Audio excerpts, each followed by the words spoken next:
No Escape, aka Follow Me, was recently came out, and I got to watch it last night.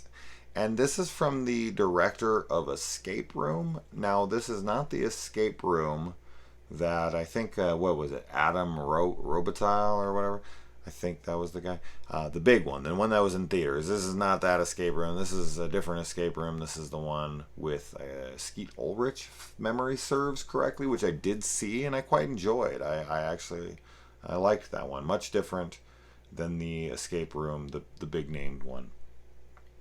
Now, this time around, we have a vlogger, a popular vlogger, who's flying to Russia with his friends as they're going to surprise him with, wait for it, an escape room. Yes, we're in an escape room again, but no, this has no attachment to the previous escape room movie that he made, but this guy's made two escape room movies in a row now, which I thought was very interesting, that the plot has similarities like that, but whatever. Anyways, so now escape room movies I'm a fan of. I've really enjoyed the escape room, the theater one. I enjoyed the escape room. This guy, I enjoy, Saw, which is kind of an escape room. I like Cube. I love those movies, so that's escape room type stuff. And most of the films that I've seen that involve escape rooms, I'm like, all right, cool. Like, I'm digging on this. It's kind of puzzles and whatnot.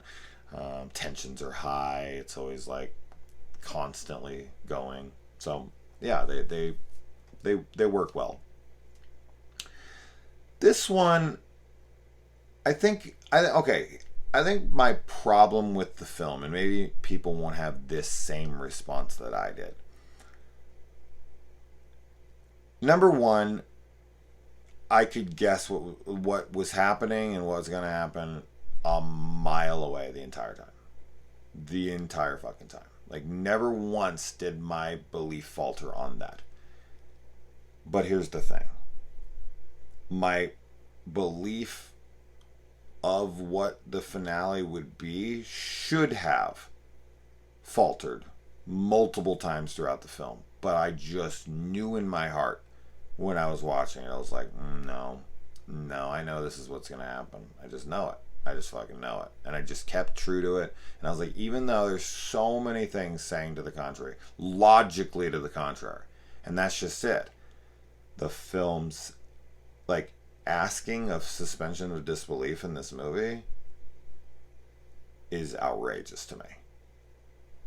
Like, when the end hits, I'm like, dude, are you really expecting me to buy that? Like, really? Fuck off.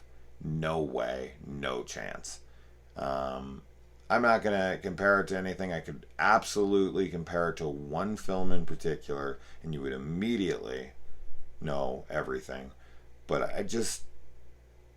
And I had the same exact feeling about that movie, too. Where it's just like, come on. I'm not an idiot. I mean, I'm willing to be taken down some roads. As long as your movie's good, as long as it's not... Like, I'm fine with that. But there's movies like this that they just ask too much. They just ask too much. As far as the characters go, the characters are all fine. They can be a little bit annoying. This movie plays around with hostile themes. I mean, that's kind of what they're going for here. Is stupid Americans going to some foreign country, and then they're taken advantage of. You pretty much can tell how this movie's going to go. So it very much has that vibe to it. Like, stupid Americans, they have no respect for other people's cultures. They think they can just come in and piss all over everything, whatever. And that is very much portrayed here. But yeah, I mean, the characters, did I really connect with anyone? Did I really connect with anything? Not really. They weren't completely throwaway. Like, there were some lines or there's some, like, attitudes that I was like, all right, like, I kind of like you. You're kind of fine. Like, I'm not hating you. You're servicing the film well enough that I'm like, all right, like, I will follow you to the next scene. You know what I mean? But nothing that was like, ooh, I really like this guy or this chick, or like, I really like the chemistry between this couple, or maybe the tension between these friends or frenemies or any of that kind of stuff. Or just the relationships throughout that are supposed to be good. They're serviceable. They're all kind of like, okay, like I could kind of guess I could buy that, but it wasn't connecting. So I kind of sat there the whole time like, I really, really need to care about these characters to go on this journey. Because in this journey, I need to root for them to be able to survive this stuff. And if they don't, I have to feel bad. I have to feel something. But when it doesn't, or they do, I don't get any emotion. It's kind of like, oh, okay, well, now we're past that scene, moving on to the next. You know what I mean? So for me, I just felt no connection to characters, even though they're fine. The lack, just the suspension of disbelief asked from you in this film is outrageous, as I said, and that really annoyed me in the end. I was just like, oh, fuck off. Nope. But if you're like a big escape room fan and you're like a completist in that kind of thing, check it out. I don't personally find it all that worth recommending. It's not a bad film.